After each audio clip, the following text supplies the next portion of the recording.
Now at 3, investigators are on the hunt for answers after a woman was found shot to death inside an upscale apartment building in West Hollywood. We're live with the details. Plus a major crackdown on street racing this Halloween weekend. What's being done to put a screeching halt to a growing problem in our local neighborhoods. And California-based burger chain In-N-Out is joining the fight against vaccine mandates, refusing to enforce state vaccine regulations. How Governor Newsom is responding today. Good afternoon, I'm Glenn Walker. And I'm Lou Parker. We are learning new details about a deadly shooting at an upscale apartment complex in West Hollywood. Investigators say a woman was found fatally wounded in a hallway under suspicious circumstances. KTLA 5's Corrine Winter live in West Hollywood with the latest developments. Corrine? Well, Glenn, detectives, they still have not established a motive in this case. They returned to the scene again today to collect more evidence as they try to piece together this investigation. You don't expect it to happen like a nicer upscale neighborhood. So when it does happen, it kind of like shakes the neighborhood a little bit more. A random or targeted attack. That's what LA County Sheriff's investigators are trying to determine following what they're calling a suspicious shooting Thursday night inside this apartment building. Detectives say residents heard gunshots from inside their units on the 6th floor of the complex, and that when they ran out of their apartment, they saw a female victim in her early to mid-20s on the ground in the hallway. She'd been shot in the upper torso. It's unclear what the relationship was between the victim and the suspect and whether either of them resided there, but homicide investigators hope the crime or even the gunman's face was captured by surveillance cameras. The apartment complex has pretty extensive surveillance systems, so it's going to take some time for all our investigators to go through the video recordings to see exactly, go through and kind of start piecing this together on whoever went up onto that floor, how they got onto the floor. But yes, that is correct. To access the floors and the elevators, you have to have a key fob. Some residents expressed concern about what they call lack of proper security inside the building, with people accessing the property they claim without permission. Officials say they don't believe that suspect is still on the property, adding there's no threat to residents or to the community at this time. Still, some people say the shooting has rocked their sense of security. It's scary.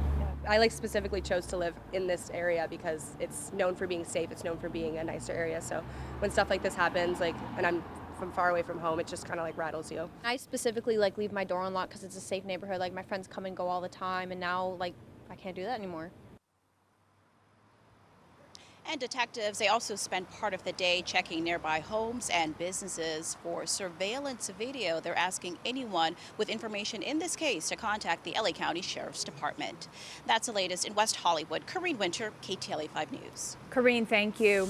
A pursuit suspect is in custody following a brief chase on the 22 freeway this morning. Seal Beach police initially spotted the suspect's car around 12:30 a.m. They say it was previously involved in an assault on a peace officer. The suspect's car hit another driver on the 22 freeway near Valley View Street while trying to get away from police. Officers attempted to take the driver into custody when an officer-involved shooting occurred. The suspect was not hit by that gunfire. He exited the freeway and was taken into custody following a second traffic collision. Now to developing news. Local leaders are highlighting the dangers of illegal street racing and street takeovers. They say there has been an uptick in the gatherings over the last year, and they expect more over the holiday weekend. KTLA 5's Sandra Mitchell live now in Northridge with more. Sandra. Yeah, Glenn, street racers call it Sunday Fun Day. That is the big day for them to take to the streets and stage what they call sideshows. And now a lot of people are worried about this weekend because, of course, on Sunday there will be a lot of trick-or-treaters out on the streets. The screaming brakes, the revving engines. Valley residents are fed up with illegal sideshows. They are fed up with street racing. They are fed up with these takeovers that are putting our kids at risk. The deadly consequences. CHP believes they were going about 80 to 100 miles per hour when they ran the stop sign and they hit Bethany. Lori Argumedo's niece was hit by a street racer on Mother's Day weekend, 2019. She was hit so hard, pretty much every bone in Bethany's body was broken. Her neck was broken, all of her ribs were broken, her organs were crushed, 3 of her ribs had punctured her lungs, and her legs were broken. Lori helped form a group called Street Racing Kills. Today she gathered with the KTLA, assembly people, and law enforcement. They're worried that this Halloween weekend will be especially dangerous. The whole side door, passenger door is taken out. Parents like Lily Trujillo are worried too. Her 16-year-old was killed in a street racing crash. Pain of losing a child is a very different pain from losing anything else in your life. The CHP responded to 25,000 reports of street racing in 2019, and they don't want this Halloween weekend to be part of a scary new statistic. We don't want our kids to end up dead because someone is looking for a cheap thrill, because someone is looking for an opportunity to show how cool or how brave they think they might be. And law enforcement says if you witness this, if you see somebody street racing or doing a takeover, don't just kind of shake your head, look away and say that's stupid or that's dangerous. It's really important to call 911 right away. We're live in Northridge. I'm Sandra Mitchell, KTLA 5 News. Glenn and Lou, back to you. All right. Thank you, Sandra.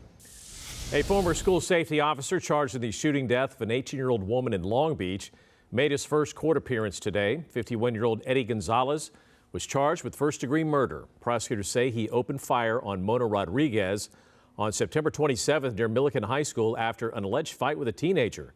It happened as she was leaving the scene in a car with her boyfriend and his brother. Gonzalez fired into the car with his service weapon. The young mother was shot in the head. She was taken off life support and died October 5th. New developments in the fight against the coronavirus. The FDA has authorized the use of Pfizer's low-dose COVID-19 vaccine for children ages 5 to 11. The low dose is just a third of the amount given to teenagers and adults. This means nearly 28 million more American children could be eligible for vaccinations as early as next week. On Tuesday, CDC advisors will have to decide whether to recommend the shots, with a final decision by the agency's director expected shortly thereafter. LA County Sheriff Alex Villanueva says there is an imminent threat to public safety because of the coronavirus vaccine mandate. The Board of Supervisors approved the mandate for all county employees in August, and it went into effect October 1st.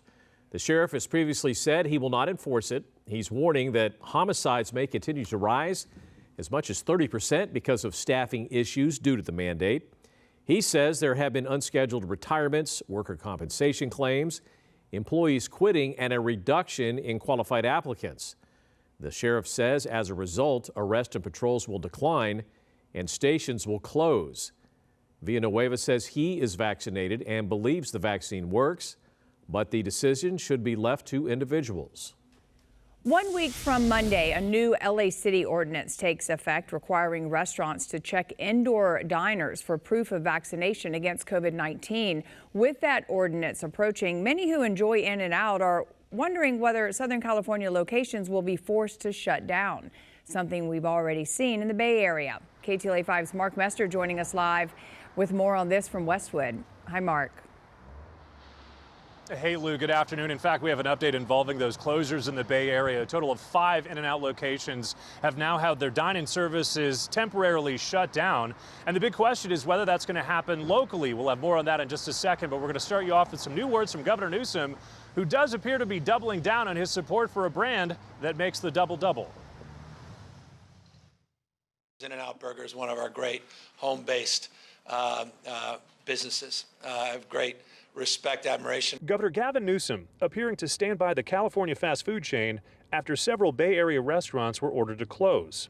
And some here in Southern California could face a similar fate. A couple years back, you may recall, they doubled down on their commitment to our state, and I want to double down on my commitment to them. At issue is an LA City ordinance that takes effect November 8th, requiring restaurants to check customers' vaccination status for service. The home of the double-double defied that order up in the Bay Area, calling it, quote, government overreach and intrusive, improper, and offensive. They have some differences of opinion as it relates to some of these county edicts, and we have to work through them. The chain is working through several Bay Area closures by only offering pickup and drive-through service. What'd you order today? A double-double. Patrons are reacting. To me, I'm okay. I'm vaccinated. I'm okay with it. Just do what you're supposed to do, and nothing will happen to your restaurant. It's like part of student culture in general. Like everyone wants to go grab an In-N-Out burger. We need places to sit. There aren't really that many places to sit in Westwood and just kind of enjoy your meal. So I think there's that aspect. And also in terms of just getting back to a sense of normalcy when it comes to eating meals or going out or having like a social life in general, I think shutting that down and moving to only drive-through or takeout kind of hinders our ability to get back to what we all, I think, want to get back to, which is normalcy. We wanted to point out the difference between the city ordinance and also what the county is requiring, or rather not requiring. LA County not requiring restaurants to check COVID vaccination status. However, a week from Monday, LA, at least the city will, so we'll see what happens with the in-and-outs locally. We'll keep you posted on the story, but for now, I'm Mark Messer, live in Westwood, KTLA 5 News. Thank you, Mark. Workers at the district office of LA City Councilman Curran Price helped some people in South LA apply for the city's income assistance pilot program. It's one of several locations people can try out for the Big Leap. That is the name of the program, and a 10-day application window opened today for certain LA City residents to apply. Those who qualify would get $1,000 a month for a year. Specific requirements must be met to get that benefit. You can get those details and try applying by logging on to bigleap.org, city.org. All right, time to check in with Kai Goldberg. A lot of our co-workers outside eating today, which is kind of cool. Yeah, not a bad al fresco day at all, Glenn and Lou. Beautiful. And actually, the last few days have been just magnificent.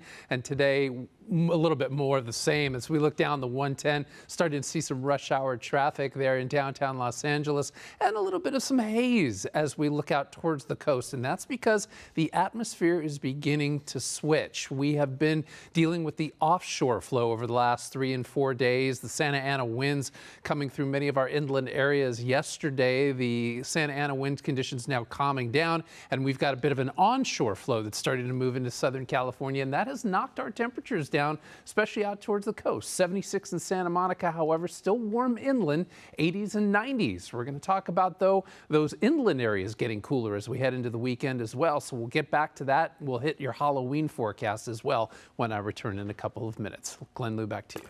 All right, still to come, bursting into flames. A driver takes a turn too fast and nearly crashes into a couple of patrol cars before smashing into a pole. The fiery moments all caught on security camera. And pedestrians are left doing a double take when they walk by this massive dinosaur sculpture. How the charcoal T-Rex is raising awareness to a much bigger cause.